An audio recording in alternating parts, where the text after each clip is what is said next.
Ito naman ay isang katanungan galing kay Myla. Nalugi daw ang kanyang pinapasukang kumpanya. Ngayon, ang tanong niya, may separation benefits ba daw siyang makukuha kahit na malubhang nalugi yung kumpanya na pinapasukan niya?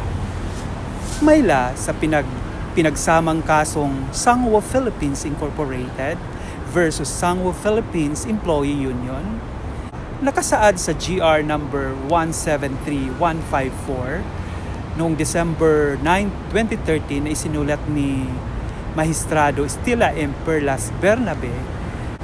Ang sabi ng Korte Suprema, kung nakasaad ang mga sumusunod ng closure of business, usually due to financial losses, closure of business and unauthorized cause of termination of employee, aim to prevent since business has allegedly stopped.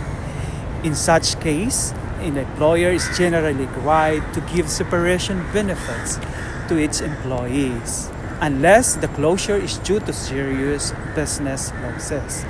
Ayon din sa konstitusyon natin, according to Article 297 ng the Labor Code of the Philippines.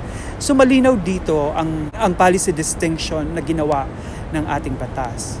So instances of retrenchment to prevent losses in case of closure or cessation of the operation of the establishment that the employee or employment has been terminated as a result of entitled of separation pay. In other words, in Article 297 of the Labor Code does not oblige the employer to pay separation fee benefits when the closure is due to serious losses. Alinsulod dito, wala kang karampatang matatanggap na separation pay. Dahil nga nabanggit mo nga na serious losses ang nangyari kaya nagsara ang inyong kumpanya na pinagtatrabahuan. So, ngayon, yung employer nyo, discretion na niya kung magbibigay siya o hindi. Unless na yung negosyo ay hindi talaga seriously nagkakaroon ng losses, ginagawa lang nila yon for retrenchment or para magbawas ng tao, tinatanggal nila or nag-close sila din para magbukas uli ng panibagong company. Yun ay may habol kayo. So pero dahil dito nga sa iyong katanungan na nagsara dahil sa malubhang pagkalugi ng kumpanya na pinagtatrabahoan mo, ay wala talaga ikaw makatatanggap.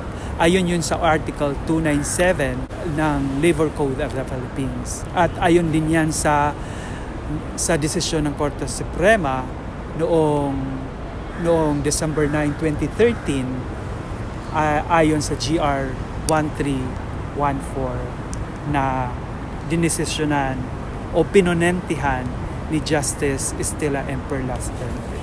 So wala po kayong makukuhang separation pay. Nakakalungkot man, pero that's the reality of life. Hindi lang naman ikaw kasi ang nag-suffer at the same time yung may-ari din dahil nga syempre nalulugi na yung kumpanya niya, kailangan na niyang isara kaysa lalo siyang mabaon sa pagkalugi. Thank you ulit, Myla.